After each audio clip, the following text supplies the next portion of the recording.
Hello les amis, j'espère que vous allez bien. Ici Torif, dans un nouveau format de vidéo.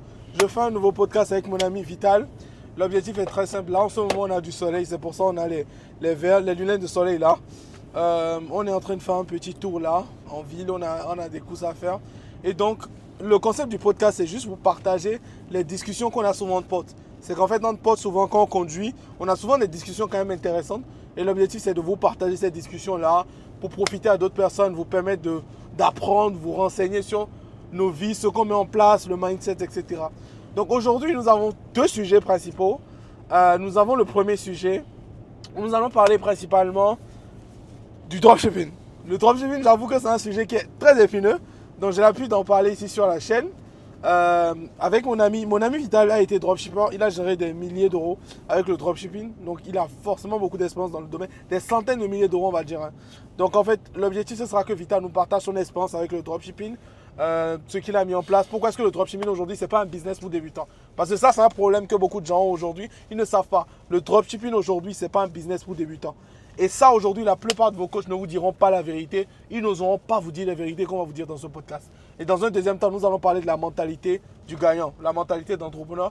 Comment est-ce que vous pouvez transformer vos difficultés, vos problèmes actuels en des opportunités pour réussir vos affaires et devenir plus performant. Donc, pour commencer, on va commencer par le premier sujet, le dropshipping. Vital, tu as un passif de dropshipper? Ouais. Vrai ou faux?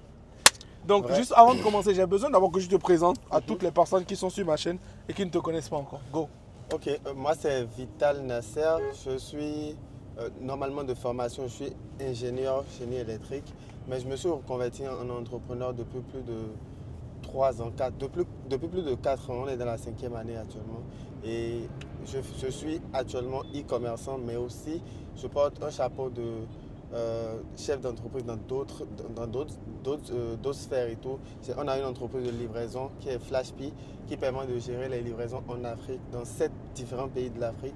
Et on a aussi, actuellement, on est en train de mettre en place une entreprise tech qui va se charger de créer des solutions informatiques, des solutions digitales pour la plupart des entrepreneurs qui cherchent à réussir et tout. C'est très bien, merci pour ta présentation Vital. Alors, let's get right in. Premier sujet Vital, le dropshipping.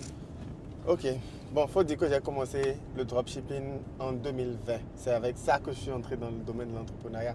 Pas exactement ça, il y a eu d'autres choses que j'ai fait un peu avant, mais c'était clairement le shiny object du moment. Yes. C'est l'objet vers ouais, 2020, tout le monde fonçait, ouais. en fait. Tout le monde 2020, fonçait à c'était fond sur chaud. le dropshipping. Du coup, c'est là que j'ai commencé et c'est là que j'ai aussi chiffré et tout. Le truc actuellement, c'est que le dropshipping a changé. Ce n'est plus ce C'était que ma première question. Voilà. Vital, Oui. j'ai l'habitude de dire aux gens dans mes conférences, the people that make the most money, les gens qui font le plus d'argent avec le dropshipping, c'est des gars qui avaient fait le dropshipping en 2018, 2019, 2020, maximum.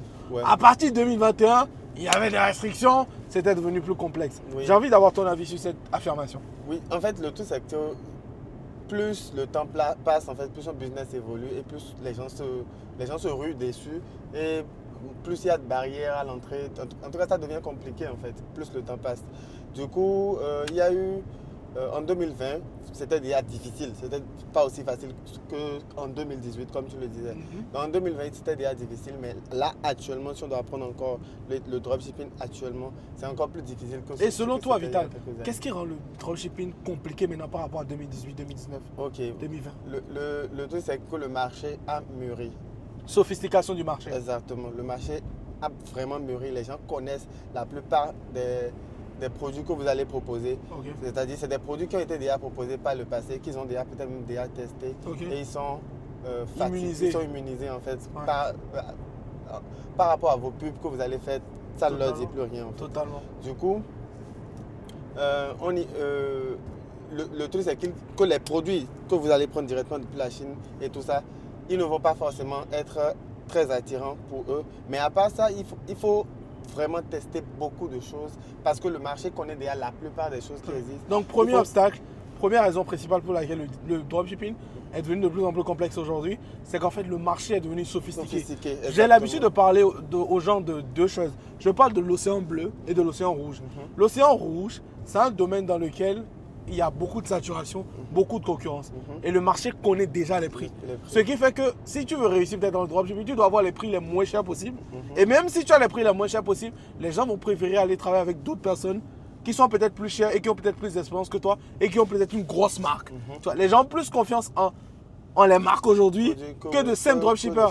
Même moi, quand j'étais en France par exemple, je voyais beaucoup de publicités de boutiques de dropshipping. Moi, je peux les reconnaître facilement parce que j'ai fait beaucoup de dropshipping aussi. Mais dans les commentaires, tu vois des gens mettre en commentaire « Alerte, c'est un dropshipper, c'est un dropshipper, etc. » Je peux trouver ce truc-là à Carrefour à moins cher, quoi, tu vois. Oui, exactement. Et en fait, les gens ont ce truc-là où les produits que vous proposez aujourd'hui, les gens les ont déjà chez eux.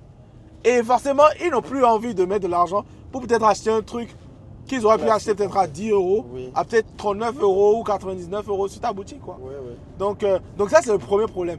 Ok. Et toi, tu penses quoi de cette affirmation de gens qui disent que la seule façon aujourd'hui de réussir dans le dropshipping, c'est d'avoir un branding? Est-ce que tu penses que c'est vrai? Si oui, pourquoi? Ouais, c'est bien vrai en fait. Parce que déjà, si tu te positionnes comme un truc classique, c'est pas comme si en France, ils connaissent pas Alibaba, c'est pas comme s'ils connaissent pas AliExpress. Ils savent déjà, c'est pas comme s'ils n'ont pas. On parle de France parce que la plupart des personnes qui font du dropshipping vendent en France. France, Europe, États-Unis, c'est mort. Voilà, c'est déjà mort. C'est déjà mort. Ça, c'est déjà mort. Et donc, voilà, ils vont se dire que ces produits-là sont disponibles dans la plupart des marchés, des supermarchés et tout. Du coup, quand tu lances ces produits sans y ajouter une valeur ajoutée, sans ajouter quelque chose de plus, un truc qui te rend différent de la plupart des gens, ils voient, ils ne sont pas intéressés, ça ne semble pas crédible. Et ils voient l'arnaque. Ça ne semble pas crédible. Parce qu'ils sont habitués déjà à un certain standing. Très bien. C'est-à-dire quand tu veux présenter ton site, si tu ne le présentes pas d'une manière Je te donne un exemple très simple. Les produits capillés. Ouais. Si tu veux vendre des produits capillés en France, en Europe, tu es cramé. Parce qu'il y a Gagné. Le site de Gagné, oh my goodness. Un site de malade. C'est une dinguerie. Voilà. Donc si tu n'as pas un site... Déjà, même ça, c'est bien l'obstacle. Parce que le problème, c'est que quand tu commences le dropshipping, c'est pas forcément évident pour toi d'investir du 300, non, même 700 euros, 1000 euros, 1500 euros dans les sites. Quand tu commences, c'est qu'il y a pas mal de choses que tu ne connais pas encore. Tu ne sais même pas encore à quoi ressemble un site qui convertit bien, comment faire une bonne publicité, comment reconnaître un produit qui va marcher. Parce que déjà même si on, je vais en parler tout à l'heure. Si on oublie même le fait qu'il faut faire un branding, il faut brander quoi? Il faut le produit. Mais comment trouver le produit? Quel produit tu veux prendre en fait et puis brander. Absolument. Et y ajouter une valeur ajoutée. Quel produit spécialement? Absolument. Donc tout ça doit être décidé. Et quand tu es débutant, tu ne connais absolument pas tous les détails qu'il faut pour juger que ce produit il est bon. Et dans le cas où tu juges même qu'il est bon, il faut le tester. Absolument. Et pour ce test, il faut que tu aies un site professionnel, des trucs très clean. Il faut que tu mettes le branding, que tu mettes tout ce qu'il faut pour que ça ait un look de quelque chose en quoi les gens, voilà, de professionnel, pour que les gens te fassent confiance. Et tu fais maintenant ce testing, tu lances maintenant ce testing pour finir par te rendre compte peut-être que le marché ne veut pas du produit là. Alors que tu as peut-être déjà dépensé plus de 800 euros, 1000 euros. Et si tu en fais 5 fois, ça fait 5000 euros. Tranquille. Et donc, ce qui m'alerte et ce qui me frustre, c'est qu'en fait, moi je suis des webinaires d'entrepreneurs qui demandent aux gens, qui disent aux gens qu'ils peuvent commencer le dropshipping avec 500 euros. C'est une connerie. Le dropshipping avec 500 euros. C'est une connerie. Peut-être pas le passé, mais tout ce qui mais j'ai envie, Vital, que tu m'expliques le ratio bénéfice chiffre d'affaires en dropshipping. Parce qu'il y a beaucoup de personnes aujourd'hui, ils voient des dashboards de 200 000 $. Oh, il a généré 200 000 $. Mais il peut générer 200 000 $, mais peut-être même que c'est 1000 $. Je ne blague pas. Hein. J'ai envie que tu nous expliques le ratio. Pour expliquer le ratio, je vais d'abord expliquer les dépenses. La plupart des dépenses qu'il y aura. Donc, il y a d'abord le produit lui-même que tu vas livrer. Donc, le produit. Il y a les publicités que tu fais, c'est-à-dire la dépense publicitaire que tu vas faire pour amener du trafic vers ta boutique, que ce soit TikTok, Ads, Snapchat Ads, Facebook Ads ou peu importe l'outil de publicité que tu utilises, la dépense que tu vas faire pour amener du trafic sur ton site. Donc, j'ai parlé de le produit lui-même, le produit que tu vends, son prix. J'ai parlé ensuite de, comment on appelle, la publicité Facebook pour amener du trafic. Absolument. Maintenant, il y a, comment on appelle, bien sûr le produit, il y a la livraison derrière. À part ça, il y a encore, comment on appelle, le coût pour produire le site. Ton site internet que tu as fait, en tout cas la production du site, puisque tu aurais fait un make-up, mock-up, tu aurais fait pas mal de petits trucs. Pour faire un beau packaging. Pour faire un beau packaging, pour bien présenter la chose, tu aurais dépensé pas mal de sous. Donc il y a ça. Il y a l'abonnement de Shopify, il y a les différents sites Milléa, tout ça. Les différents sites et tout. Parce qu'il y aura encore en fait les dépenses que tu as déjà eu à faire par le passé avant d'avoir ton produit que tu juges gagnant. Parce que tu as déjà eu à faire des dépenses et perdu de l'argent avant même de tomber sur un produit qui te permet de générer peut-être 200 000 euros là. Donc, il y a tout ça. Quand tu prends un produit qui est peut-être à... Quelqu'un vend un produit à 39 euros, probablement qu'il a acheté ça à 10, 12 euros. Transport, mettons 10 euros dessus. Donc, ça fait déjà 20 et quelques. 20 et quelques maintenant, si on enlève 20 et quelques, je prends même 20. 20 et on enlève des 39 euros et tout, il reste 19. 19, il y a maintenant la publicité. Si tu penses que tu vas utiliser 5 $ à l'heure actuelle, 5 $ pour vendre une pièce. Parce qu'il y a une chose que les gens ne comprennent pas, Vital. J'ai envie que tu leur expliques. Moi, j'ai l'habitude de dire une chose que les gens ne comprennent pas. Facebook, YouTube, c'est des pauvres capitalistes. C'est tout. C'est des capitalist pigs. C'est des gens qui donnent de la visibilité à celui qui met le plus d'argent. J'ai envie peut-être que tu nous expliques ce contraste-là. Parce que moi, j'ai fait ce constat. Je me suis dit, mais en fait, j'ai envie que tu leur expliques comment les réseaux sociaux fonctionnent et pourquoi est-ce que dans une publicité, quelqu'un met de l'argent et n'est pas rentable, pendant que quelqu'un d'autre met plus d'argent et est rentable. C'est-à-dire, j'ai envie que tu m'expliques sur quoi est-ce que les publicités se basent pour donner de la visibilité. Parce que moi, j'ai remarqué que quand je me fais mes publicités, il y a une option là qu'on appelle l'option d'enchère. Donc, j'ai vraiment envie que tu nous expliques ce fait. Bon, je ne sais pas si les débutants vont comprendre ça, mais ceux qui ont déjà fait de la publicité Facebook devraient comprendre. Mais je vais l'expliquer de manière détaillée pour que même un débutant, un néophyte puisse comprendre le truc. Si tu prends les plateformes de publicité display, c'est-à-dire des plateformes où ils vont afficher la publicité. Des publicités comme Facebook. Et tout, comme Facebook, Instagram, comme Instagram, comme Snapchat, où ils vont afficher ta publicité. Le truc, c'est que chaque utilisateur de Facebook a un feed, c'est-à-dire une file d'actualité. Et cette file d'actualité, ou soit en tout cas a plusieurs placements, file d'actualité, story, tout ça, si vous voulez. Mais chaque personne, pour afficher ta publicité sur la file d'actualité de quelqu'un, tu vas entrer en concurrence avec plusieurs personnes qui veulent afficher aussi leur publicité sur la même file d'actualité là. Et vous allez cette concurrence se fait par enchère. Ce qu'on appelle enchère, c'est on comme dit voilà, c'est comme une vente aux enchères en fait. On dit, je dis je veux mettre peut-être $1 pour celui-ci. L'autre dit non, moi je suis prêt à mettre 1,2 $. Moi je suis prêt à mettre 1,5 $. Je suis prêt à mettre peut-être 3 $. Ainsi de suite. Et ça monte jusqu'à ce que celui qui enchérit le plus prend la place. Très bien.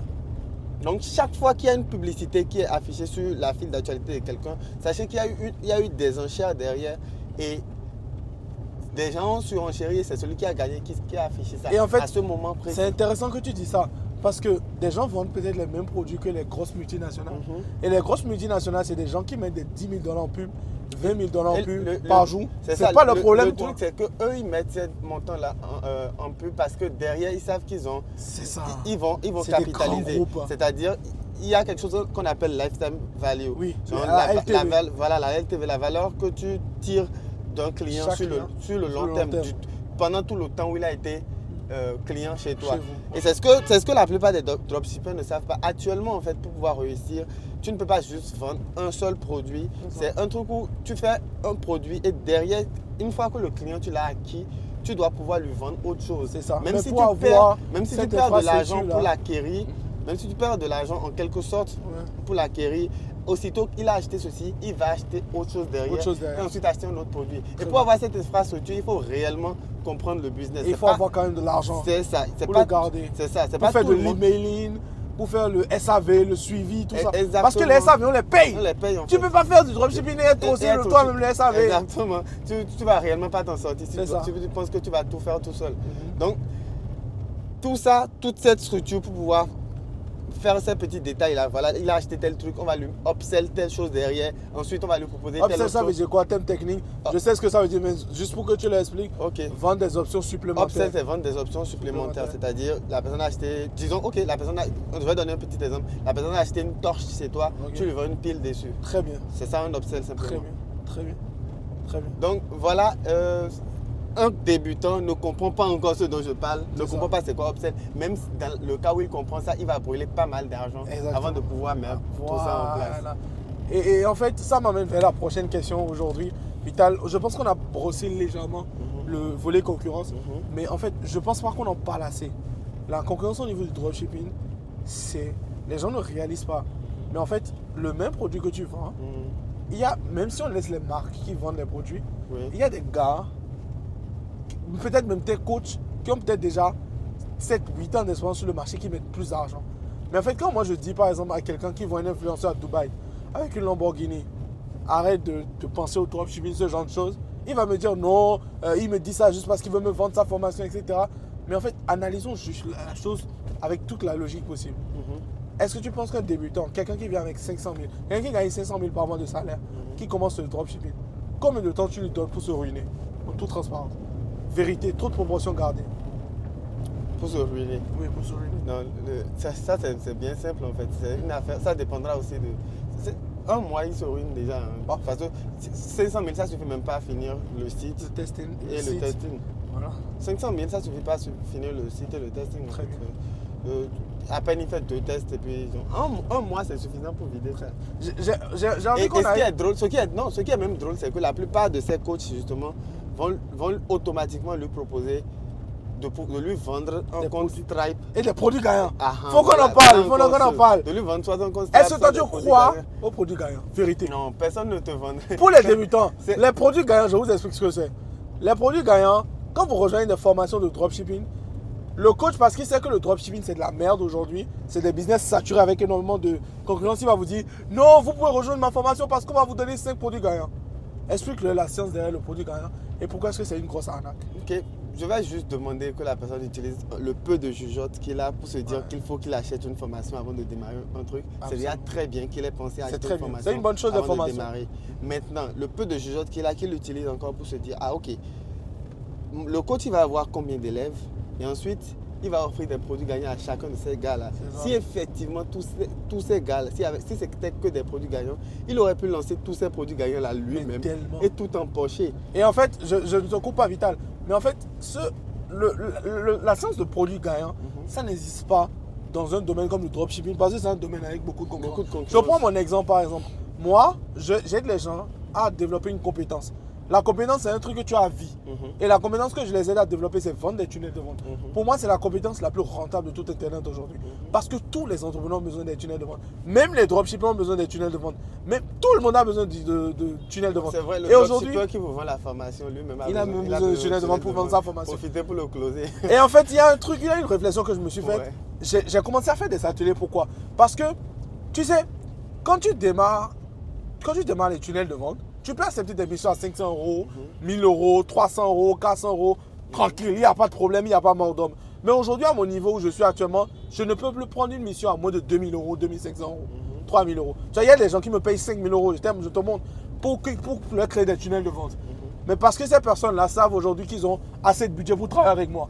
Maintenant, je me suis dit, il y a sûrement des personnes là dehors pour qui vendre un tunnel à 500 euros 2 fois par mois peut changer beaucoup de choses. Ouais. Donc c'est pour ça que moi, par exemple, je fais des ateliers pour donner l'opportunité à d'autres personnes de se lancer dans ce domaine-là pour aller chercher ces parts du marché. Parce que même toi, en ce moment, tu as besoin d'un tunnel de vente. Oui, Juste oui. pour leur permettre d'illustrer la chose. Même toi, en ce moment, tu as besoin d'un tunnel de vente. Donc, en fait, pour moi, c'est intéressant parce qu'on parle des produits gagnants. Pour moi, par exemple, ce n'est pas un produit gagnant. C'est une compétence que j'offre à d'autres personnes. Même si vous avez des clients, ça n'enlève en rien les clients que moi j'aurai. C'est ça le truc en fait. Parce que moi, je suis sur un pan élevé du marché. Les dropshippers en fait, ce qui est vendu, en fait, le rêve qui est vendu, c'est le produit gagnant. Dès que tu vas obtenir ce produit-là, ta vie va changer. Mais ça ne fonctionne pas comme ça. Mais le truc, surtout comme il le faut, c'est il faut se concentrer sur la compétence. La compétence. Pas réellement la compétence. Quand il dit la compétence, c'est pour quelqu'un qui peut-être prend une formation pas dropshipping quand même, oubliez ça. Mais quand même, quelqu'un qui prend une formation peut-être en e-commerce ou en autre chose, il doit se concentrer plutôt sur les compétences, les différentes compétences qu'il faut pour réussir un business de ce genre. C'est-à-dire, ok, comment faire, comment s'en sortir côté marketing. Donc, il doit apprendre le marketing. Donc, côté, si tu veux vraiment t'en sortir en business, l'e-commerce, c'est aussi un business. Donc, tu dois apprendre, par exemple, oui, marketing, comment t'en sortir, améliorer tes compétences en marketing. Ok, comment trouver un bon produit, c'est-à-dire comment reconnaître ce que le marché veut. C'est un produit gagnant, mais ce n'est pas ça. C'est comment reconnaître ce que le marché veut. Comment flairer. Voilà, comment flairer ce que quelqu'un ou le marché veut à un certain moment. Ce qui fait qu'après, même si tu as pris une formation d'e-commerce et tout ça, après tu deviens vraiment un entrepreneur derrière en fait. Parce que tu arrives à sentir que il y a ce truc-là. C'est un sujet très important. J'en parlais pendant un podcast que j'ai fait avec un jeune Roméo. On a fait un très bon podcast. Je disais dans le podcast, il y a beaucoup de gens qui ont aimé le podcast derrière. Je disais dans le podcast, il y a des gens qui ont de l'argent, mais ils sont nuls. Ils ont de l'argent, mais dans la vie de tous les jours, ils sont éclatés. Les mecs ne peuvent pas tenir une conversation de 2 minutes. Tu vois, là, on est en train de faire un podcast, on est chill, on est en train de profiter du soleil, on est en train de discuter tout ça. Mais il y a des mecs, je t'assure, qui ne peuvent pas tenir des conversations. Et ça, c'est dingue, que des mecs ne sachent pas tenir des conversations en fait. Et en fait, ça rejoint un peu ce que tu dis. Ça nous emmène vers le prochain point.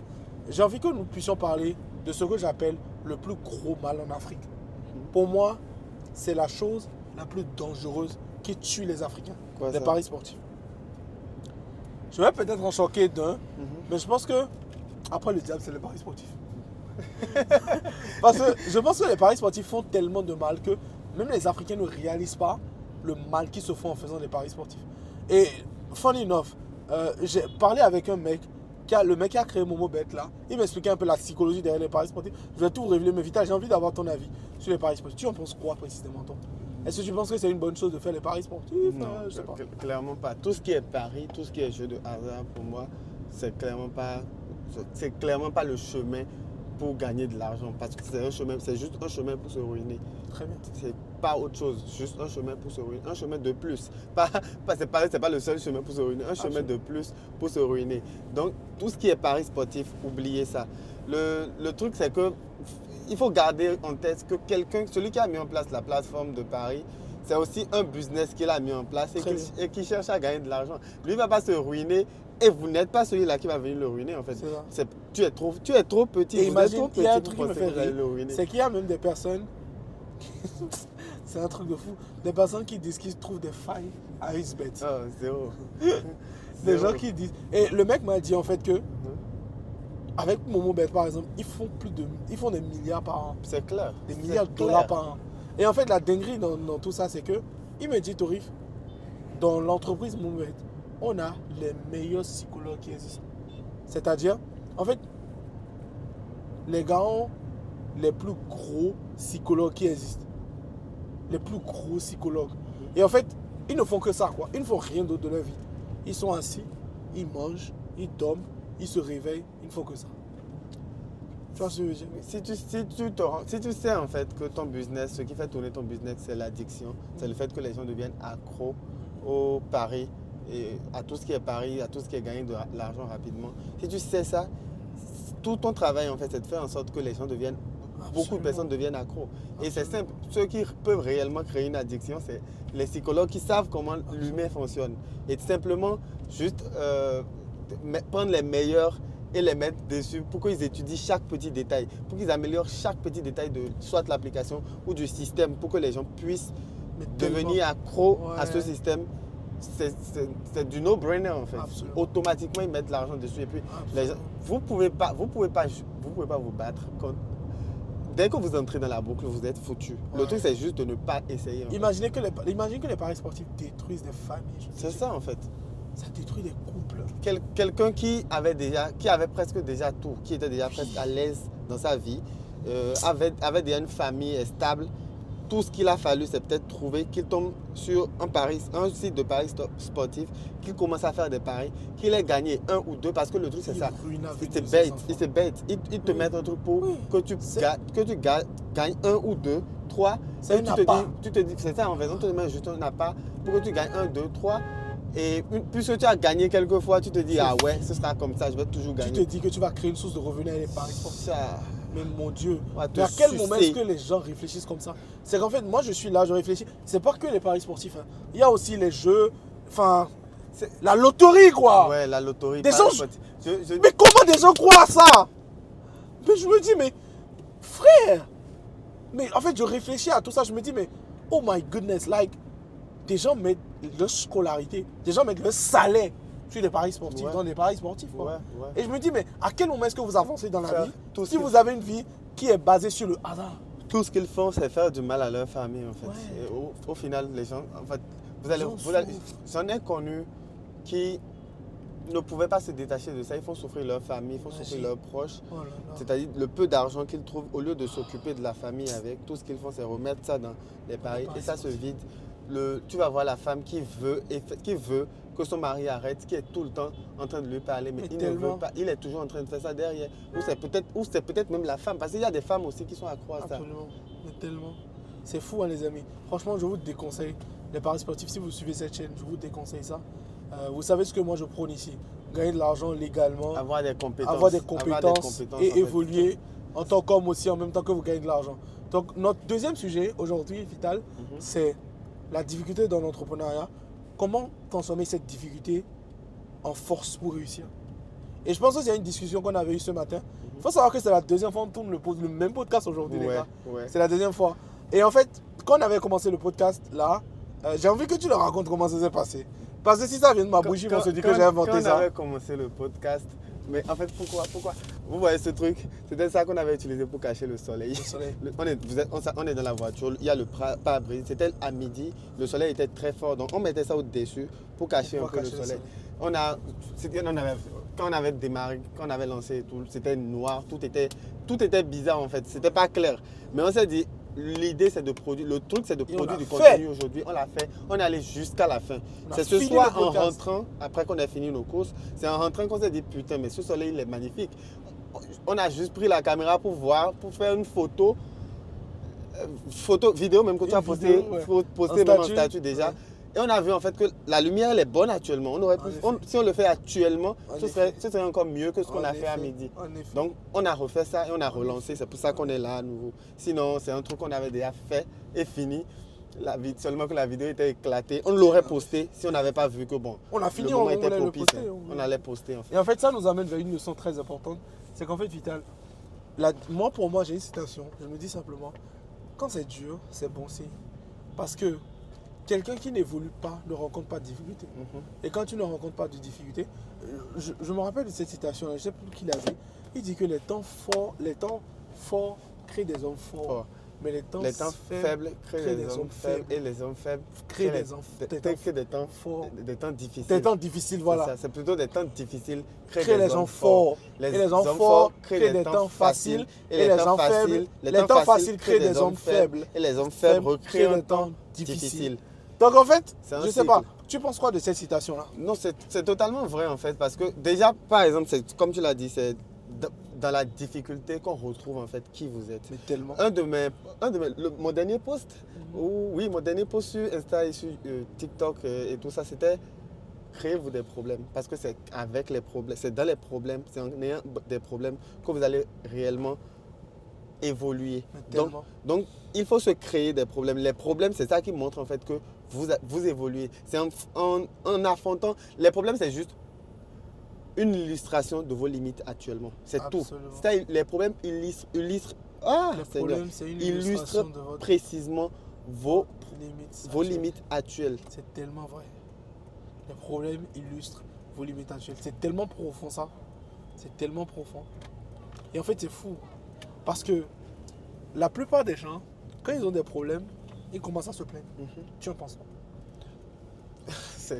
Moi, j'ai arrêté en fait de traîner avec les gens qui se plaignent.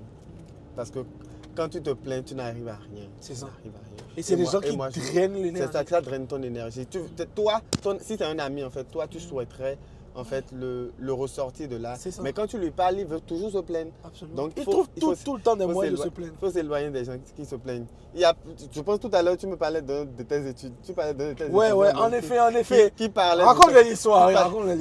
On t'envoie un lien pour rejoindre. Tu as un cours, hein, cours en ligne, tu as tout. Et tu me dis. Pour rejoindre un live. Dans le programme, on a 2 coachings par semaine. Les mercredis et les vendredis. Tous les étudiants ont 2 coachings par semaine. Oui. Elle envoie une seule capture une fois. D'un coaching à laquelle elle n'a pas participé. Parce que le lien Zoom ne marchait pas chez elle. Un lien Zoom qui a marché chez tout le monde. Chez elle, ça ne marche pas. Ça n'a pas marché. Et tu viens maintenant. Tu viens te plaindre. Monsieur Torif te plaint. Monsieur Torif ne t'a pas donné ce qu'il faut dans la formation. Alors que tout ce qu'on te demande, c'est suivre la formation. Écoutez les amis, on te donne un lien de réunion. Le lien ne marche pas chez toi. Est-ce que c'est de ma faute si le lien ne marche pas chez toi? Et puis tu es dans un groupe où il y a les autres chez qui ça marche. Demande à Et en fait, je me dis, mais à quel moment est-ce qu'on se dit... Et en fait, je disais à Vital que ce genre de personnes, c'est des gens qui ont le mindset de victimisation. C'est la faute de tout le monde, sauf elle. C'est-à-dire, la seule personne qui a tort, c'est Monsieur Torif, c'est son équipe, c'est pas elle. Alors qu'elle a tout ce qu'il faut dans le programme. Et imagine, je lui ai rappelé, est-ce que tu allais voir les sections de coaching dans la partie replay? Parce que nous, aujourd'hui, on sait que les étudiants n'ont pas forcément du temps pour les sections de coaching. Donc, il y a tous les replays dans un document propre. Tous les étudiants les ont, tu vois. Tous les étudiants ont les replays. Tous les étudiants ont les replays. Mais par exemple, tous les étudiants ont les replays. Mais en fait, toi, aujourd'hui, tu n'as même pas pris la peine d'aller voir s'il y a des rediffusions. Et tu n'as rien demandé. Et en fait, les gens qui se plaignent n'arrivent vraiment à rien. Et tu as vraiment raison là-dessus. En fait, se plaindre, c'est... Moi, je finis par comprendre une chose. Quand j'ai un problème, il y a une seule question que je me pose. What can I control? Qu'est-ce que je peux contrôler dans cette situation? Et tout ce que je peux contrôler, je me concentre là-dessus. Et tout ce que je ne peux pas contrôler, je m'en débarrasse. Exemple très simple. Je vis une situation merdique en ce moment. Rien ne va dans ma vie, etc.